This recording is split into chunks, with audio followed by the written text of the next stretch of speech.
Parliament के monsoon session के दौरान लोकसभा एमपी मियां अल्ताफ अहमद ने हाउस में एनआईटी श्रीनगर में परमानेंट डायरेक्टर की कमी का मुद्दा जोरों शोरों से 28 जुलाई को उठाया था। उसके नतीजे में लगभग 3 साल से रेगुलर डायरेक्टर के बिना चल रहे national institute of technology Srinagar को आखिरकार नया डायरेक्टर मिल गया है। मिनिस्ट्री ऑफ एजुकेशन ने आईआईटी जम्मू के सिविल इंजीनियरिंग डिपार्टमेंट के प्रोफेसर अनुराग मिश्रा को एनआईटी श्रीनगर का नया डायरेक्टर अपॉइंट किया है। एमपी मियां अल्ताफ अहमद ने मिनिस्ट्री ऑफ एजुकेशन को याद दिलाया था कि वो इस मसले को पहले भी farmer education minister Dharmendra Pradhan के सामने कई बार उठा चुके हैं और लिखित रिप्रेजेंटेशंस भी दी थी, लेकिन उस वक्त कोई फैसला नहीं हुआ। सुनिए इस विषय पर एमपी मियां अल्ताफ अहमद का क्या कहना था। कि श्रीनगर का जो नेशनल इंस्टीट्यूट ऑफ टेक्नोलॉजी है उसमें पिछले 3 साल से डायरेक्टर नहीं है।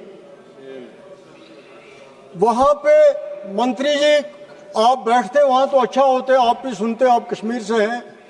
वहां पे 3 साल से डायरेक्टर नहीं है और ना बोर्ड ऑफ डायरेक्टर्स है।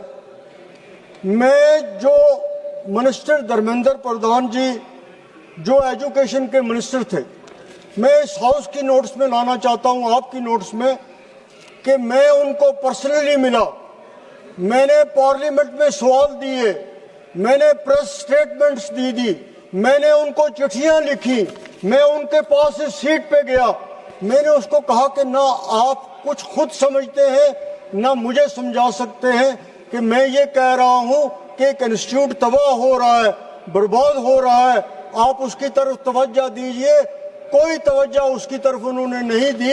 अगर एक इंस्टीट्यूट के साथ उनकी ये हालत थी तो वो क्या महकमा तालीम को चलाते, वो इस देश के इतने बड़े डिपार्टमेंट को, इतने बड़े मुल्क के इस एजुकेशन डिपार्टमेंट को कैसे चलाते, ये क्वेश्चन मार्क है और ये मुझे तजर्बा हुआ है। इससे पहले भी दिसंबर में पार्लियामेंट में सेंटर ने माना था कि 2023 में अपॉइंट किए गए डायरेक्टर सिर्फ 8 महीने बाद एडमिनिस्ट्रेटिव रीजंस की वजह से अपनी पेरेंट इंस्टीट्यूशन लौट गए थे। तब से इंस्टीट्यूट इंटरिम अरेंजमेंट्स के तहत चल रहा था। अब राष्ट्रपति की मंजूरी के बाद प्रोफेसर अनुराग मिश्रा को 5 साल के टेन्योर के लिए एनआईटी श्रीनगर का डायरेक्टर अपॉइंट किया गया है। मिनिस्ट्री ने आईआईटी जम्मू को उन्हें तुरंत रिलीव करने और एनआईटी श्रीनगर के डायरेक्टर इंचार्ज को चार्ज हैंडओवर करने के निर्देश दिए हैं। मियां अल्ताफ के पार्लियामेंट में लगातार उठाए गए इस मुद्दे के बाद अपॉइंटमेंट प्रोसेस को फाइनल शेप मिलना एक महत्वपूर्ण डेवलपमेंट माना जा रहा है। इस फैसले से एनआईटी श्रीनगर को रेगुलर एकेडमिक लीडरशिप मिलेगी, पॉलिसी डिसीजंस में तेजी आएगी और इंस्टीट्यूट की लॉन्ग टर्म प्लानिंग और गवर्नेंस को स्टेबिलिटी मिलने की उम्मीद भी है। इस पर आपका क्या कहना है जो कमेंट सेक्शन में बताइएगा। तब तक के लिए देखते रहिए जेके न्यूज़ टुडे। वीडियो जर्नलिस्ट विकास के साथ मैं हिमानी कंधारी।